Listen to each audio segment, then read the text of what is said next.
itu di dalam mata kuliah homiletik atau mata kuliah khotbah itu disampaikan diberikan perintah bagi kami semua sebagai mahasiswa untuk beribadah. Dan selain beribadah, kami juga diminta untuk mendengarkan khotbah, terus kemudian gestur tubuhnya, bagaimana pelafalannya, bagaimana juga penafsirannya, aplikasinya, terus kira-kira kalau ada perumpamaan atau sesuatu yang dipakai untuk membuka dan menutup khotbah itu dicatat. Dan kami pun kemudian melakukan hal itu. Hari Minggu kami beribadah, dan ketika kami pulang, kemudian dalam perjalanan pulang kami sharing dengan teman-teman yang lain, dan kami mendapatkan banyak hal. Oh, khotbahnya tadi seperti ini, nadanya seperti ini, dan kemudian seluruhnya mendapatkan penilaian. Pada saat kami menyampaikan kepada dosen, kemudian dosen mengingatkan kepada kami tentang satu hal yang lupa, yaitu bahwa kami harus beribadah. Kami lupa bahwa saat itu perintahnya adalah kami harus beribadah, meskipun ada hal-hal yang harus kami pelajari. Tetapi yang kami dapatkan hanyalah khotbahnya bahasanya terlalu lambat atau bahasanya terlalu cepat. Kemudian di dalam khotbah ilustrasinya terlalu banyak, misalnya lebih dari 2 atau lebih dari 3 dan sebagainya. Teknis di dalam khotbah itu yang menjadi bekal dalam kehidupan kami, bukannya firman Tuhan yang kami dapatkan itu apa. Oleh karena itu, ketika kita berbicara apakah aku layak, maka saya mengajak kita dahulu untuk menjawab pertanyaan slide selanjutnya. Apakah agama kita hari ini?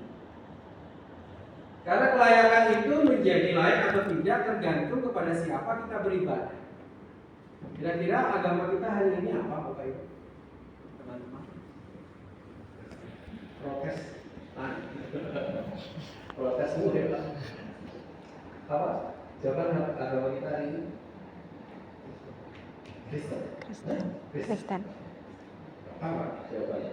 Ada seorang pengkhotbah dari gereja Ortodoks, seorang ibu-ibu yang pakai kerudung. Pernah lihat di IG ya. Selanjutnya, agama kita hari ini bukan Kristen, bukan Protestan, tapi Salvi. Kenapa Salvi? Karena segala sesuatu itu berkaitan dengan diri sendiri. Yang kita sembah itu maunya kita, sukanya kita. Yang kita sembah itu apa yang menurut kita baik dan sempurna dan standar. Yang kita sembah adalah, yang kita sukai, yang kita puja-puja adalah bukan Tuhan, tetapi apa? Diri sendiri. Selanjutnya, bagiku musiknya enak hari ini. Kalau yang kemarin enggak enak. Kalau yang kemarin busuk misalnya. Kalau hari ini musiknya enak. Aku suka pada hari ini. Aku suka beribadah di hari ini karena musiknya enak. Lembut, saja lembut, ketukannya pas, itu menyukakan hati saya. Dan ini juga tidak hanya mengena di dalam kehidupan umat, di dalam diri saya juga sebagai penyuka musik juga sama. Ketika saya berkhotbah, kadang-kadang saya tidak dapat apa-apa. Yang dapat adalah kebutuhan misalnya. Karena ini musik latihan apa enggak sih? Jawaban main masih misalnya. Menggerutu. Harusnya saya beribadah berjumpa dengan Tuhan, tetapi yang terjadi adalah saya berjumpa dengan kesalahan-kesalahan. Saya berjumpa dengan diri saya yang tidak puas. Ada juga yang tidak puas, khotbahnya hari ini apaan sih? Ngomongin saya terus. Khotbahnya hari ini tuh membuat saya itu gelisah deh. Sebenarnya pengkhotbah itu sedang khotbah mewartakan firman Tuhan atau sedang lirik saya sih? Atau saya sama sekali tidak mendapatkan apa yang disampaikan oleh si pengkhotbah? Karena menurut saya bahasanya itu terlalu sederhana. Menurut saya bahasanya tidak sesuai dengan standar pendidikan dia. Ini juga yang membuat pendeta seperti pendeta Jelas Adi Prasetya itu sebagai seorang profesor profesor, dia mengalami kegrogian ketika mau khotbah. Saya pikir profesor kalau khotbah itu nggak grogi, ternyata grogi juga. Karena apa? Kalau seorang profesor khotbah pakai bahasa sederhana, kita akan bilang apa? Profesor bahasanya gampang banget dimengerti, nggak ada yang mana. Kalau profesor pakai bahasa yang tinggi, khotbah kok kayak sama mahasiswa. Kalau profesor kemudian membahas sesuatu yang mendalam dalam secara teologis, ini khotbah atau penafsiran, eksposisi Alkitab, semua salah. Itu juga yang membuat pengkhotbah dengan titel yang panjang itu kemudian jadi sering grogi. Makanya kalau di GKI ya, mungkin ya, pendeta si L saya di Pamungkas gelarnya nggak bisa ditulis, karena itu menjadi beban. Tapi memang itu jadi kesepakatan bersama di GKI, pendeta itu tidak dicantumkan gelarnya, mau dia PhD, mau dia profesor, itu tidak diberikan gelar, kecuali misalnya untuk PA, untuk mengundang ya bahasa Islam, untuk mengundang umat, wow, gelarnya sesuai dengan tema yang ada. Nah, kembali lagi, di dalam ibadah, di dalam kita beribadah, seringkali kita terjebak pada keakuan, bukan pada Tuhan, bukan pada perjumpaan dengan Tuhan. Kita itu resah kalau tempat ibadah kita itu kemudian tidak nyaman, AC-nya terlalu dingin, kemudian AC-nya kurang dingin. Nggak niat banget sih masang-masang AC doang nggak dingin lagi. Protes. Ruangannya itu redap sekali, nggak dengar dari luar. Terus kemudian ini sih gereja nggak sehat sama sekali, nggak ada sirkulasi di anak gitu. Semua diributin. Karena agama yang seharusnya A artinya tidak, agama itu kacau, justru menjadikan hidup kita semakin kacau karena banyak tuntutan dalam kehidupan kita yang kita berikan. Kita seharusnya menyembah Tuhan, mendengarkan apa yang Tuhan kehendaki, tetapi kemudian yang kita sembah adalah kemauan, ego kita, harapan-harapan kita, dan terutama diri kita sendiri. Oleh karena itu, selanjutnya, kalau kita membaca kitab Yesaya, Tuhan itu sangat membenci yang namanya kehidupan orang Israel, di mana mereka itu dipenuhi dengan kemunafikan. Mereka itu datang ke tempat ibadah. Kalau kita membaca kitab Yesaya di pasal 1, pasal 1 ayat 10 sampai ayat 20, kita bisa mendapati orang Israel datang beribadah. Mereka membawa persembahan, tapi dikatakan tangannya itu penuh dengan darah. Tangan yang dipakai untuk mengantarkan persembahan ke dalam kantong, tangan yang sama juga dipakai untuk melakukan dosa. Tuhan benci. Tuhan tidak menyukai. Oleh karena itu Tuhan ingin hidup manusia secara pribadi itu perfect di hadapan Tuhan, suci, kudus di hadapan Tuhan. Kalau orangnya datang ke gereja, hatinya juga datang ke gereja. Kalau kita beribadah, ya kita menyembah Tuhan, bukan menyembah diri kita sendiri. Tuhan tidak suka kemunafikan karena Tuhan tahu jauh sampai lubuk hati kita, tidak ada yang tersembunyi di hadapan Tuhan. Jadi kalau di dalam gereja, di dalam tempat ibadah kita memuliakan Tuhan, maka di mana-manapun juga kita harus memuliakan Tuhan. Dan kitab Yesaya juga mencantumkan bagaimana Tuhan itu ingin agar umatnya itu tidak salah secara pribadi saja, tetapi kemudian tidak peduli kepada sesamanya. Tuhan ingin agar kita saleh secara pribadi, bersama dengan orang lain saleh, tetapi juga peduli kepada orang-orang yang membutuhkan kehadiran kita. Demikian juga di dalam kehidupan yang dijelaskan di dalam Injil kita baca slide selanjutnya. Tuhan juga memperlihatkan betapa manusia itu tidak memiliki kelayakan di hadapan Tuhan dengan mencontohkan tentang Zakheus. Dan kita bersama bisa belajar tentang Zakheus. Zakheus itu adalah seseorang yang kalau kita lihat adalah orang yang benar-benar tidak layak. Bagi orang-orang Israel, Zakheus sangat tidak layak. Karena dia itu adalah kepala pemungut cukai. Dan dia dikatakan juga orang yang kaya. Udah kepala pemungut cukai, kaya. Pikiran kita apa? Pasti dia memeras, pasti dia curang, pasti dia korupsi dan sebagainya. Dia adalah simbol pengkhianat bagi bangsa sendiri, penindas bagi sesamanya. Zakheus dihadirkan di dalam cerita, di dalam Injil untuk kita bersama melihat bahwa kehidupan yang sebobrok ini kemudian selanjutnya bisa menjadi sesuatu yang memberkati kita. Karena Zakheus juga merupakan simbol kerinduan dan inisiatif untuk kembali kepada Tuhan di dalam penyembahan kepada Tuhan. Bangsa Israel yang berdosa di hadapan Tuhan, yang munafik di hadapan Tuhan, kemudian diberikan perintah dan kemudian dijanjikan tentang penghapusan dosa yang merah seperti kirmisi akan menjadi putih seperti salju.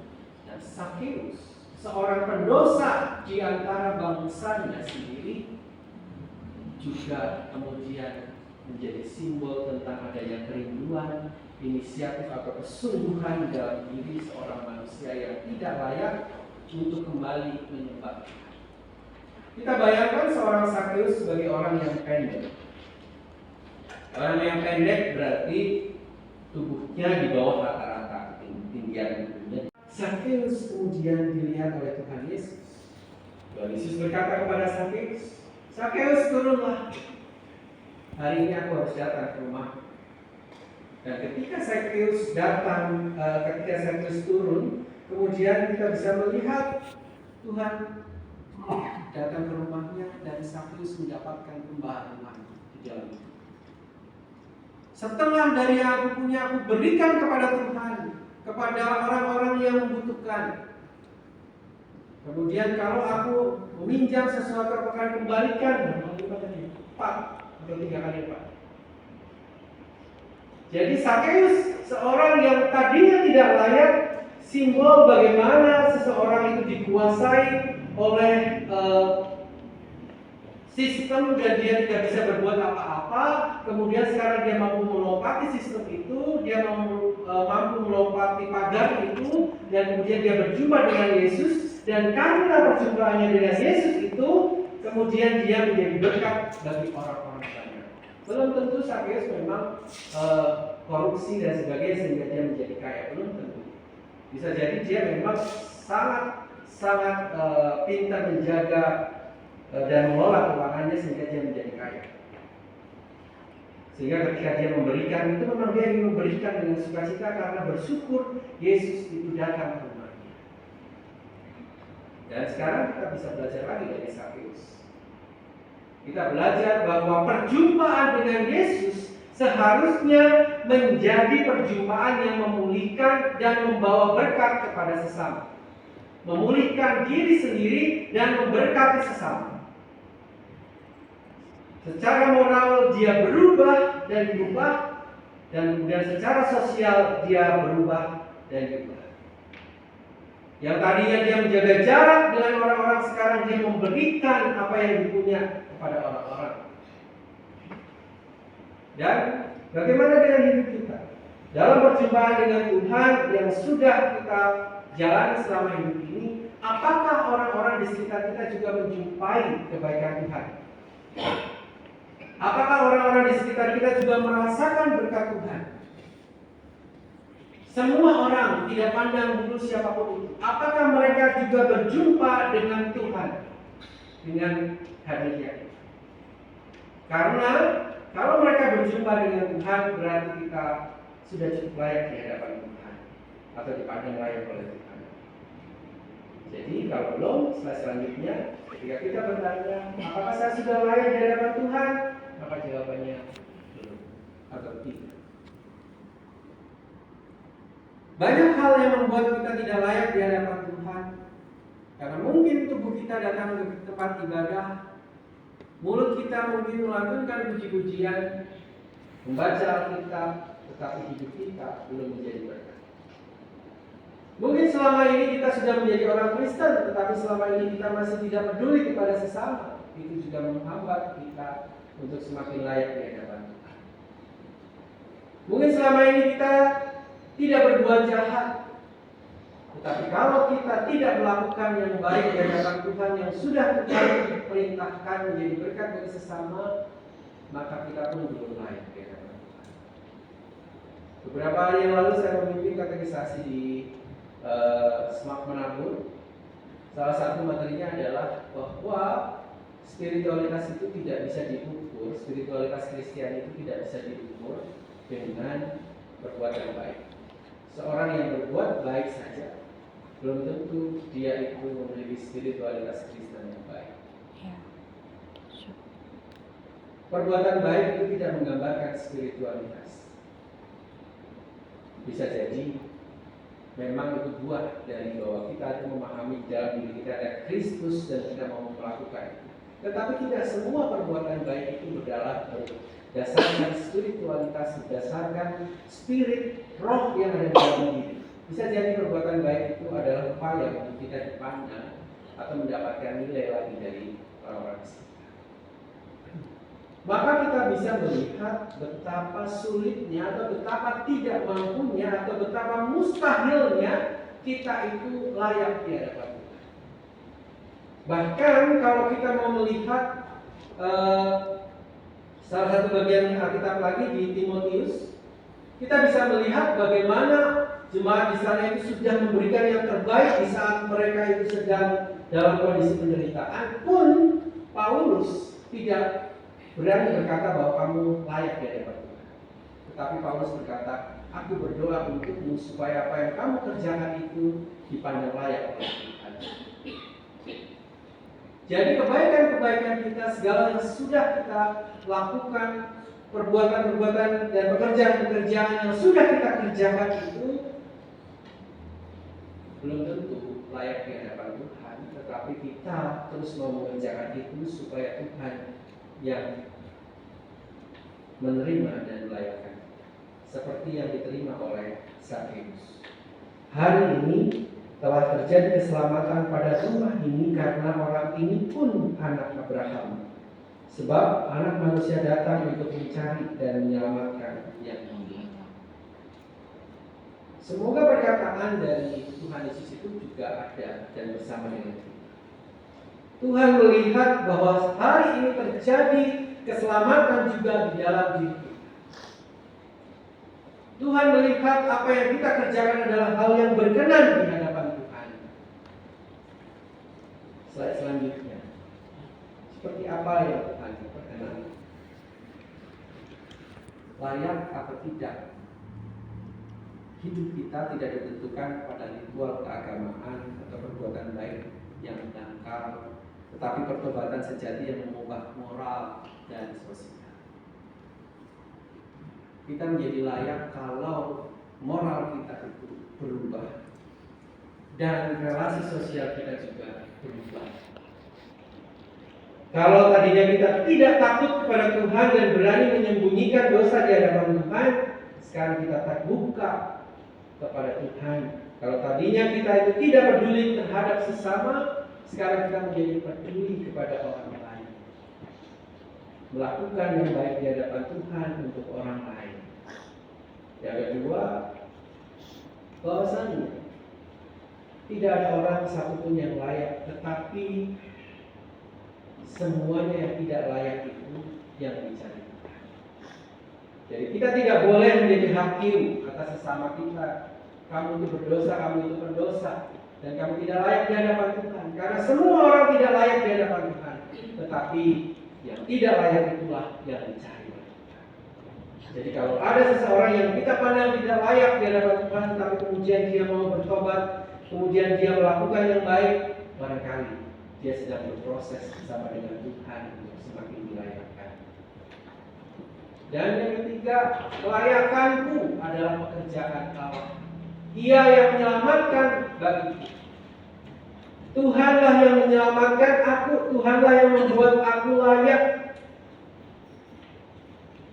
Tuhan juga yang membuat saudaraku layak. Tuhan juga yang menyelamatkan saudara-saudara.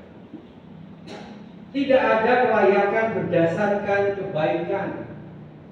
Tidak ada orang yang layak di hadapan Tuhan karena usaha mereka sendiri. Tetapi semuanya dilayakkan oleh Tuhan.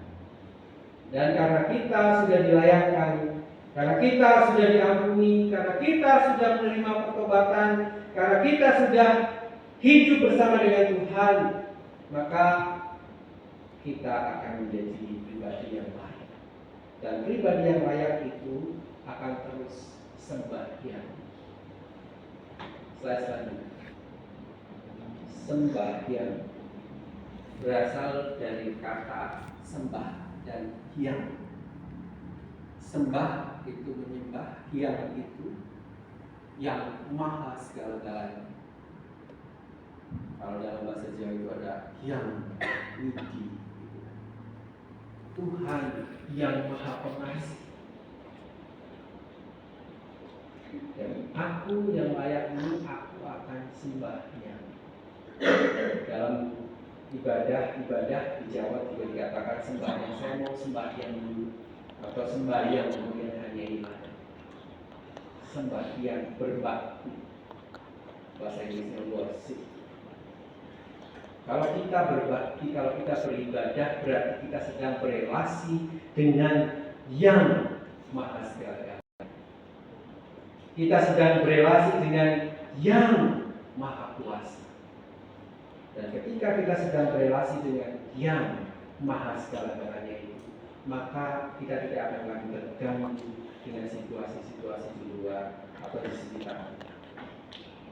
Masalah musik, bisa jadi orang itu memang tidak belajar, tidak persiapan dengan baik, atau bisa jadi dia sudah persiapan dengan baik, tapi hasilnya sama, musiknya kurang bagus. Kita tidak boleh mengatakan saya tidak bisa mendapatkan apa-apa karena musik hari ini jelek, atau musik hari ini sangat sempurna maka saya bisa mendapatkan sesuatu. Pengkhotbah, isi khotbah, cara umat membaca sabda Tuhan. Bisa jadi umat itu sudah persiapan dengan sungguh-sungguh, bisa jadi pengkhotbah itu sudah mempersiapkan sungguh-sungguh, tetapi karena satu dan lain hal kemudian kata-katanya jadi hancur dan sebagainya. Bisa juga gereja ini sudah dipersiapkan dengan sungguh-sungguh, majelis jemaat sudah mempersiapkan, pastor sudah mempersiapkan, tetapi situasi tidak terkontrol dan kemudian kita menjadi tidak nyaman. Dan itu semua yang membuat kita itu merasa diri tertekan, terpengaruh, seharusnya tidak lagi berdampak apapun terhadap apa yang sedang kita kerjakan karena kita sedang menyembah yang maha. Kalau kondisi ruangan, kalau model ibadah, kalau cara berdoa, kalau cara membaca Alkitab, kalau apapun itu kemudian membuat kita merasa diri tidak bisa berjumpa dengan Tuhan, berarti kita belum berjumpa. Berarti kita belum menyembah Tuhan yang maha segala-galanya. Berarti kita masih mentok pada kemauan, pada situasi. Dan kondisi ibadah di ruang ibadah ini adalah gambaran kita dalam kehidupan dan pasangan. Kalau di gereja kita bisa kecewa sedemikian rupa terhadap pelayan-pelayan ibadah, terhadap situasi yang ada, bagaimana kondisi di luar? Kondisi di luar gereja semakin carut marut. Apakah kita mampu bertahan dan terus menyembah Tuhan yang maha segala-galanya?